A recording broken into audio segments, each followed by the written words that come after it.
ପିଲାମାନେ ଆଜି ଆମେ ପଢିବା ଷଷ୍ଠ ଶ୍ରେଣୀର ଗଣିତ ବହିର ଚତୁର୍ଥ ଅଧ୍ୟାୟ କଣ ନା ସ୍ୱାଭାବିକ ସଂଖ୍ୟା।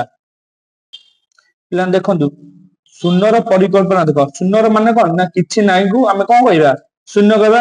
ତେଣୁ କିଛି ନାହିଁ ବା ଶୂନ୍ୟ ଲାଗି ସେମାନଙ୍କ ସଂକେତ ଆମେ କଣ ଶୂନ ସୃଷ୍ଟି କଲେ ତାର ନାମ ଦେଲେ କଣ ନା ଶୂନ। ଫଳରେ କଣ ହେଲା ଯଦି ଗୋଟେ ସଂଖ୍ୟା ଆମର ଅଛି 1 ତାହେଲେ ଯଦି ଶୂନ ବସେଇବା ତାର ମୂଲ୍ୟ କଣ ଧୀରେ ଧୀରେ ବଢିଯିବ ହେଲା। କିନ୍ତୁ ପଛରେ ଲାଗିଲେ ଶୂନଟା ମୂଲ୍ୟଟା କଣ ବଢିବ ନାହିଁ। ସ୍ଥାନୀୟ ମାନେ ଆମେ କାହାକୁ କହିବା ନା ପ୍ରତ୍ୟେକ ସ୍ଥାନର ଗୋଟେ ମୂଲ୍ୟ ବା ମାନ ରହିବ ସେଇ ବ୍ୟବସ୍ଥା ଆମେ କଣ କହିବା ନା ସ୍ଥାନୀୟ ମାନ କୋଉ ସ୍ଥାନରେ ସେଇଟା ଅଛି ହେଲା। ଦେଖ 1 2 3 4 5 6 7 8 9 10 ହେଲା। ଏଇପଟେ ଆମେ ଗଣିବା ଏକକ ଦଶକ ଶହ ହଜାର ଅୟୁତ ଲକ୍ଷ ନିୟୁତ କୋଟି ଏମିତି ଗଣି ଗଣି ଯିବା। 7ରେ କୋଉ ସ୍ଥାନରେ ଅଛି 7ରେ କୋଉ ସ୍ଥାନ ଅଛି ନା ହଜାର ସ୍ଥାନ ଅଛି ବୁଝିଲ ତ। ଏମିତି 6ଟା ଅୟୁତ ସ୍ଥାନରେ ଅଛି 5ଟା ଲକ୍ଷ ସ୍ଥାନରେ ଅଛି। ତାପରେ ଦେଖ ଗଣନ ସଂଖ୍ୟା ଆମେ କାହାକୁ କହିବା ଗଣନ ସଂଖ୍ୟା ମାନେ ଯୋଉ ସଂଖ୍ୟା ଆମେ କଣ କରିବା ନା ଗଣି ପାରିବା 1 2 3 4 5 6 7 8 9 10 11 ଏ ଡଟ ଡଟ ମାନେ ଆ ପରେ କଣ ଯେତେ ସଂଖ୍ୟା କହିପାରିବ ଲକ୍ଷେ ଲକ୍ଷେ 1 କୋଟିଏ କୋଟିଏ 1 ସବୁ ଯାକ ହଉଛି ଆମେ କଣ କରିବା ନା ଗଣନ ସଂଖ୍ୟା ହେଲା। ନା ଯେଉଁ ସଂଖ୍ୟା ଗୁଡିକ ଆମେ କଣ ଗଣନ କାର୍ଯ୍ୟ ଲାଗି ଉପରୋକ୍ତ ସଂଖ୍ୟା ଗୁଡିକ ବ୍ୟବହାର କରିଥିବାରୁ ତାକୁ ଆମେ କଣ କହିବା ନା ଗଣନ ସଂଖ୍ୟା କହିବା। ତ ଗଣନ ସଂଖ୍ୟା ସମୟରେ କ୍ଷୁଦ୍ରତମ ସଂଖ୍ୟା କିଏ ସବୁଠୁ ଛୋଟ ସଂଖ୍ୟାଟା କିଏ ଗଣନ ସଂଖ୍ୟା ଗଣିବାରେ 1 ଟା ସବୁଠୁ ଛୋଟ ସଂଖ୍ୟା। ପ୍ରତ୍ୟେକ ଗଣନ ସଂଖ୍ୟା ଠାରୁ ତା ପରବର୍ତ୍ତୀ ଗଣନ ସଂଖ୍ୟା କେତେ ବଡ ଗୋଟେ ଗଣନ ସଂଖ୍ୟା କହିଲେ 1 2 ଦୁଇଟା 1 ଠାରୁ କେତେ ବଡ 1 ବଡ 3ଟା 2 ଠାରୁ 1 ବଡ। ଦେଖିବ ପ୍ରତ୍ୟେକ ଗଣନ ସଂଖ୍ୟା ଠାରୁ ତାର ପରବର୍ତ୍ତୀ ଗଣନ ସଂଖ୍ୟା କେତେ ବଡ ନା 1 ବଡ।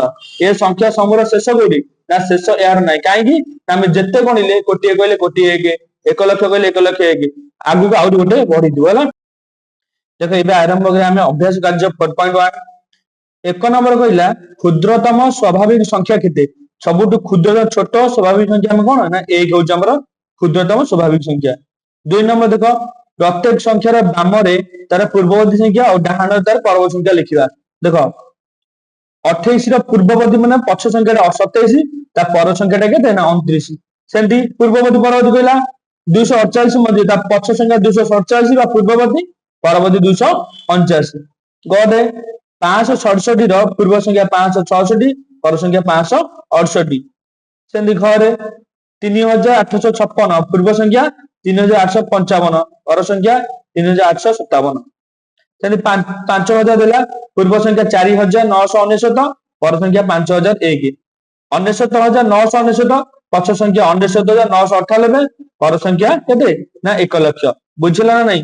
ତାପରେ ଦେଖନ୍ତୁ 3 ନମ୍ବର କହିଲା କଣ 57 ଠାରୁ କ୍ଷୁଦ୍ରତର କେତୋଟି ସ୍ୱାଭାବିକ ସଂଖ୍ୟା ଅଛି।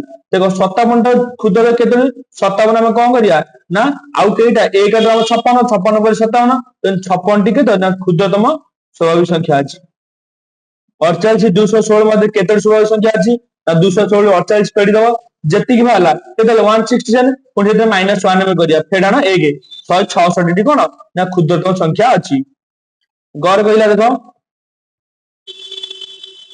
5729 ର ପରବର୍ତ୍ତୀ 3ଟି କ୍ରମିକ ସ୍ୱାଭାବିକ ସଂଖ୍ୟା ମାନେ ଆ ପରବର୍ତ୍ତୀ 3ଟା ସଂଖ୍ୟା ଲେଖିବା ପାଇଁ କହିଛି। ପରବର୍ତ୍ତୀ ସଂଖ୍ୟା 5729 5730 5731 5732।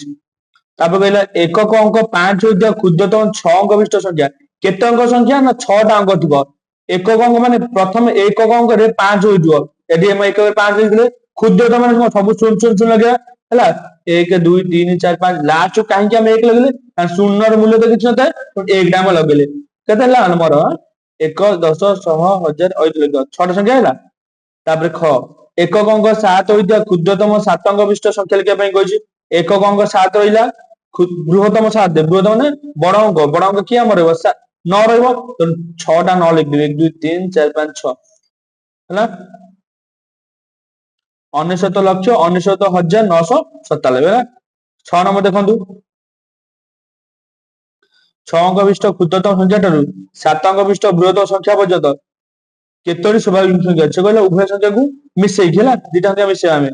ଦେଖ 7 ଅଙ୍କ ବିଶିଷ୍ଟ ବୃହତ୍ତମ ସଂଖ୍ୟା ଲେଖିଦେବା 7ଟା 9 6 ଅଙ୍କ ବିଶିଷ୍ଟ କ୍ଷୁଦ୍ରତମ ସଂଖ୍ୟା ହଉଛି କେତେ ନା 1 ରେ 5ଟା ଶୂନ ଫେଡି ଦେଲେ କେତେଟା ସଂଖ୍ୟା ଅଛି ଦେଖ ଆମର 98 ଲକ୍ଷ 99,999 पाइले सेथरा हमें कौन करे ना एक गडी मिसेइले मिसेइले केतला ना 99 लक्ष पाइले बुझला अतएव केतोटी स्वाभाविक संख्या ना 99 लक्षटी स्वाभाविक संख्या अछि एटा 4.1 नेक्स्ट क्लास में 4.2 टा नहीं आसबी